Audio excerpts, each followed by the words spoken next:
खुद को बदलना है तो इन 10 जगहों पर चुप रहो। प्लीज़ दोस्तों कमेंट में बताइए आपका नाम क्या है, आप कौन सी क्लास में पढ़ते हैं, और वीडियो को लाइक और सब्सक्राइब जरूर करें। प्लीज़ दोस्तों चले हम वीडियो शुरू करते हैं।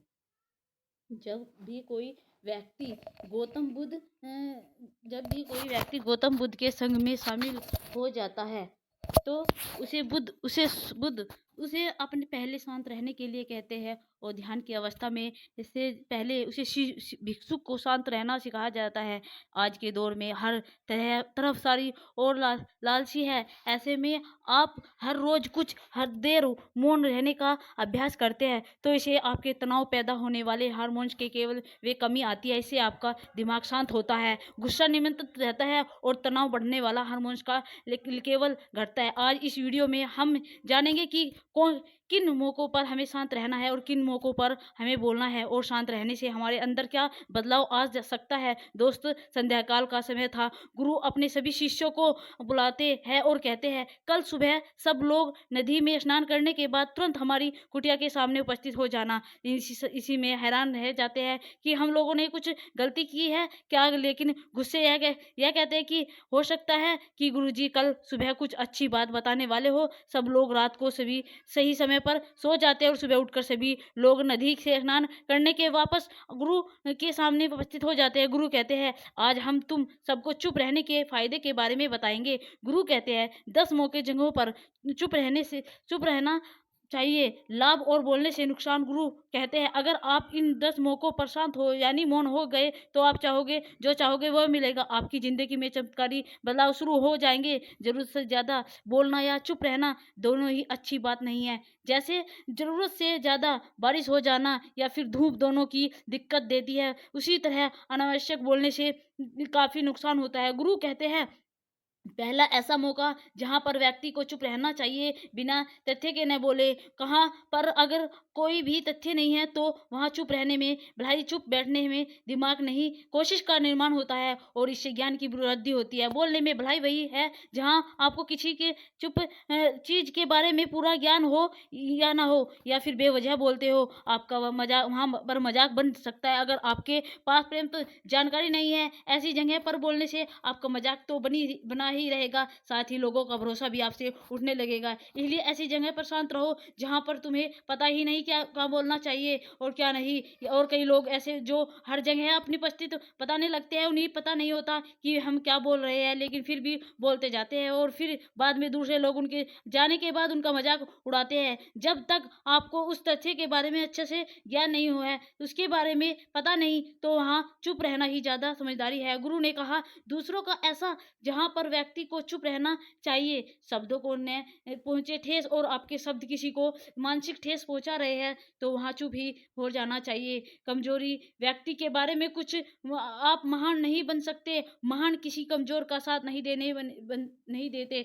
कुछ लोग अपने से छोटे व्यक्ति को वह आपको नहीं नहीं बोलना चाहिए। क्या कुछ नहीं बोले, आपकी नजर में गिरते चले जाएंगे, आपसे बड़ा हो जाएगा। आपके साथ जान आने वाले समय में भी आपके साथ वही करेगा। आपकी को नीचा दिखाकर वह बड़ी नहीं बन सकता। बड़ा बनना है तो अपने से छोटे लोगों की इज्जत भी करना सीखो, और साथ ही अपने से बड़े लोगों का भी सम्मान करना सीखो। लोगों को लगता है कि अगर वह अकड़ करेंगे तो वह उसका सम्मान होगा, नीचे गिरने की कोशिश भी कर सकते हैं, लेकिन उसकी नजरों में गिरते चले जाएंगे। गुरु ने आगे कहा, इसलिए शिष्य तुम सब जब भी बोलना आदर भाव से बोलना, ताकि तुम्हारी बातें को अच्छी लगे। लेकिन भाई बहन, माता पिता, मित्र इत्यादि संबंधित शब्दों का इस्तेमाल जरूर करना। इससे तुम्हारी मान प्रतिष्ठा तो बढ़ेगी, साथ ही लोगों की नजरों में तुम समझदार व्यक्ति बन जाओगे। गुरु ने आगे कहा, तीसरा मौका जहां पर व्यक्ति को चुप रहना चाहिए भलाई है क्रोध या घृणा वाले लोग। जब कोई अपना या सगा संबंधित आप पर क्रोधित हो रहा है तो आपका अपमान कर रहा है तो आपको वक्त चुप रहना चाहिए ताकि सामने वाले को गुब्बारा बुरी तरह से फट जाए। यदि आप सही है तो उसे कतई माफ़ी ना मांगे और चुप रहकर सही सही समय का इंतजार करे। खुद आपसे माफ़ी मांग लेगा, उससे अपनी गलती का एहसास हो जाएगा। गुरु आगे कहते हैं कि अगर आपका कोई सगा संबंधी आप पर क्रोधित हो रहा है और आप उससे पर शांत है तो यह आदर सम्मान की निशानी होती है। इससे न कोई छोटा होता है और न ही बड़ा होता है। आपका क्रोध आ रहा है तो आप तो यह वह से किसी का अनादर किया बिना चले जाए या फिर चुप होकर क्रोध करने से आपके रिश्ते खराब हो गए। क्रोध करने से हमेशा क्रोध करने वाले व्यक्ति का ही बुरा होता है। गुरु आगे कहते हैं कि एक बार की बात है, एक सांप जंगल में भागते हुए किसी राजा के घर में पहुंच गया। लोगों ने छेड़खानी की तो वह बहुत ही गुस्सा हो गया, जिससे घर में तो तलवार पड़ी हुई थी उसी को लपेटकर कसने लगा और धीरे धीरे उसका पूरा शरीर कट गया। यह गुस्सा उसे खा गया। ठीक उसी प्रकार हमारा गुस्सा भी हमारे शरीर को तलवार की भांति काटता रहता है। गुस्सा ध्यान से खत्म होता है। प्रतिदिन अगर आप ध्यान की मुद्रा में बैठे हैं तो आपका गुस्सा आपके नियंत्रण में रहेगा। अगर आपका गुस्सा आपके नियंत्रण में रहेगा, आगे कहते हैं कि यह तो तरीका है कि आप प्रतिदिन ध्यान का अभ्यास करें। आपके शरीर में जो हार्मोन्स को बढ़ाता है देते हैं वे सब तुम्हारे नियंत्रण में रहेंगे, जिससे शरीर गुस्से पर आसानी से तुम्हारे से काबू पा लेगा। लेकिन एक तरीका भी यह है कि जब भी आपको गुस्सा आएगा तो आप यह समझने का प्रयास करो कि क्या मेरा गुस्सा जायज है या नहीं, हमें वहां पर बोलना चाहिए कि नहीं। जब आप खुद इस बात का आंकलन लगेगा आप पाएंगे तो आपको खुद पता चल जाएगा कि या नहीं। फिर भी आपको गुस्सा आ रहा है तो आप वहां हटने का प्रयास न करें, वहां से दूर चले जाए। धीरे धीरे समय के साथ आपका दिमाग शांत हो जाएगा। गुरुदेव ने कहा चौथा एक ऐसा मौका जहां पर इंसान को बहुत ही समझदारी के साथ काम लेना चाहिए, वहां पर आपको चुप रहना चाहिए, जहां पर उसे मुद्दे से आपका कोई संबंध न हो। अगर आप किसी मुद्दे से कोई संबंध न हो तो वहां आपको चुप रहना चाहिए बिना किसी वजह। अगर दूसरे के मुद्दे पर बोलोगे तो यह आपके लिए अनिष्टकारी होगा। इससे केवल और केवल आपका ही नुकसान। जल्द ही आप किसी न किसी दो लोगों के बीच हो रहेंगे।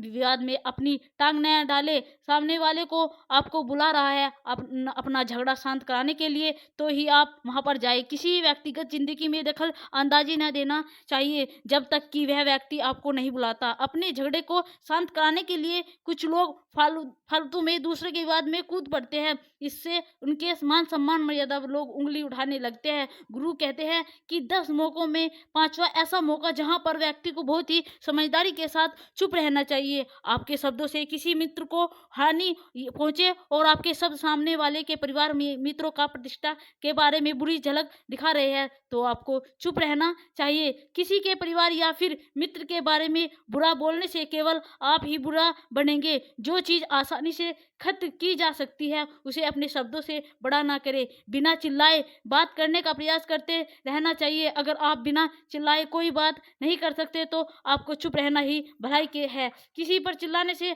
आपके व्यवहार में पता चलता है ज्यादा चीजें हमें खराब ही करती है। रिश्ते ज्यादा तेज बोलने की वजह से टूट जाते हैं। इसलिए अपनी आवाज में संगीत की आवाज जैसे बोले मिठास पूर्ण रहने की। आपके शब्दों में किसी का अनादर ना हो, मजाक भी हो। हमेशा शब्दों के मायन ही रहे। जहाँ किसी को शब्द से चोट लगे वहाँ चुप हो जाओ। ज्यादा बोलने से हमेशा नुकसान ही होता है। किसी और की प्रतिष्ठा को अपने शब्दों के माध्यम से उसे हानि नहीं पहुंचानी चाहिए। यदि आपके शब्दों में किसी और प्रतिष्ठा को ठेस पहुंचा रही है तो वहां आपको चुप रहना चाहिए। जब कोई व्यक्ति आपके सामने नहीं है तो आप उसी व्यक्ति के बारे में बुरे शब्द किसी तीसरे व्यक्ति के सामने ना बोले। गुरु कहते हैं छठा मौका जहां पर व्यक्ति को चुप रहना चाहिए, जहां कोई कह रहा है कि किसी की बुराई। जब कोई आदमी आपके सामने किसी तीसरे के आदमी की बुराई कर रहा है तो तुम्हें वहां चुप रहकर बस सुनना चाहिए। आपकी राय व्यक्ति नहीं करनी, अपनी राय व्यक्त नहीं करनी चाहिए, क्योंकि जो आज आपके सामने किसी की तरह बुराई कर रहा है कल वह किसी और के सामने आपकी भी कल बुराई कर सकता है। यदि आपने कुछ कहा है तो नीति शास्त्र के अनुसार जो अपने मुंह को बंद रखता है और बुद्धि से काम करता है वही इंसान समझदार होता है। जब जरूरत के बोलना, किसी के बारे में किसी के बीच में बोलना यह गलत बात है। कभी कभी हमारे लिए बुद्धिमानी इसी में होती है कि हम अपना मुंह ऐसी जगह पर नहीं खोलना चाहिए। गुरु आगे कहते हैं कि 10 मौकों में 7वां ऐसा मौका जहाँ पर व्यक्ति को चुप रहना चाहिए। जब कोई नहीं समझे आपकी भावना, यदि आप लग रहा है कि कोई व्यक्ति आपकी भावना, दुख या परेशानियों को शब्दों में नहीं समझ रहा है, यदि आपको लग रहा है कि अपने व्यक्ति आपकी भावना या दुख या आपकी जो परेशानियां हैं आपको वह समझ नहीं पा रहा है या समझने का प्रयास ही नहीं कर रहा है, वह तो यह नहीं पा रहा है, तो ऐसे व्यक्ति के सामने चुप ही रहे, क्योंकि ऐसे लोगों को से दुख, मतलब ऐसे लोगों को अपना राज बताकर आप पछताओगे इसलिए बाद में। इसलिए हर किसी को अपने मन की बात बतानी चाहिए। अगर आपको लग रहा है कि सामने वाला व्यक्ति आपकी बात को नहीं समझ पा रहा है, आपकी भावना को नहीं समझ पा रहा है, वहाँ पर नहीं बोलना चाहिए, क्योंकि आज में आपका मजाक ही बन जाए। जब आपको लगेगा नहीं कि सामने वाला आपकी भावना को ठीक तरह से समझ रहा है, जो आप कह रहे हैं वह ठीक से सुन रहा है, तभी आप उसे अपनी बात गुरु कहते हैं कि आठवां मौका जहाँ पर आपको चुप रहना चाहिए। जब कोई इंसान अपना खुद कोई इंसान अपने दुख को परेशानी को आपको बता रहा है, तो इसका मतलब है कि आपको अपना समझ रहा है। ऐसे में तुरंत ही उसे समाधान बताने के बजाय चुप रहने के लिए, दुख या समस्या को सुनने के लिए उसके दुख या समस्या को किसी और को ना बताए। वह इसलिए नहीं कि रहा है कि उसकी समस्याओं का समाधान कर देगा, बल्कि वह इसलिए भी बता रहा है कि सामने वाला आपकी बात को समझ रहा है। कई बार बताने से दुख कम हो जाता है। आपको अपना दुख इसलिए बता रहा है कि उससे लग रहा है कि आप आपकी उसकी बात तो समझ रहे हैं। दुख बांटने से कम हो जाता है। इसलिए जब कोई व्यक्ति अपना दुख आपसे व्यक्त कर रहा है, तो आप चुप मारकर उसकी बात को बहुत ही ध्यान से सुनने, ताकि उसके दुख कम हो जाए, आपके मन का बोझ हल्का हो जाएगा। क्योंकि आपके मन में जो भी बातें हैं वह आपको सब बता दिया। गुरु के आगे कहते हैं कि 10 जगह 9 भी ऐसी जगह है जहाँ आपको चुप रहना चाहिए, जहाँ पर दुष्ट प्रकृति के लोग ही रह रहे हैं। अगर गाली गलौज पर हो रहा तो आप मत जाइए। ऐसी जगह जाने से ऐसी प्रक्रिया बिना आप से चले जाएंगे, क्योंकि जिसकी जुबान खराब होती है वह ऐसी दुष्ट प्रकृति के लोग होते हैं जिनको ऐसा समझ नहीं सकते। जब आपका दिमाग पूरी तरह से शांत हो जाए तभी वह आपकी बात सुनेगा। इसलिए जहाँ पर दुष्ट प्रकृति के लोग आपकी बातों को ना समझे और नहीं सुनते, वो आपको वहाँ पर नहीं बोलना चाहिए। गुरु कहते हैं कि 10वां ऐसा मौका जहाँ पर आपको शांत हो जाना चाहिए। अपनी सफलता का राज हर किसी को नहीं बताए। कई बार होता है कि कुछ लोग को जो सफलता हो बहुत ही जल्दी अर्जित कर लेते हैं, वे हर जगह अपना सफलता का टिटोरा पीटने लगते हैं। ऐसे में क्या क्या होता है कि कई लोग आपकी सफलता से खुश नहीं होते। अगर आप अपनी सफलता का जबरदस्ती लोगों से निडोरा पिटवा रहे हैं, तो लोगों की नकारात्मक ऊर्जा आपको प्रभावित कर सकती है। जब आप सफल होंगे तब आपका पता चल जाएगा कि आप सफल हो गए। ढिंडोरा पीटने से नुकसान ही होता है। गुरु ने कहा, शिष्य आज के लिए बस इतना ही। अगर तुम मेरी बता सकते हो तो अपने जीवन में अपना लेना, तो तुम सब काफ़ी हद तक परेशानी से बचे रहोगे। दोस्तों, यह वीडियो आपको कैसी लगी? अगर यह वीडियो आपको अच्छी लगी है तो वीडियो को लाइक और सब्सक्राइब कर दे। थैंक यू दोस्तों पूरी वीडियो देखने के लिए। प्लीज़ दोस्तों कर दो ना लाइक और सब्सक्राइब।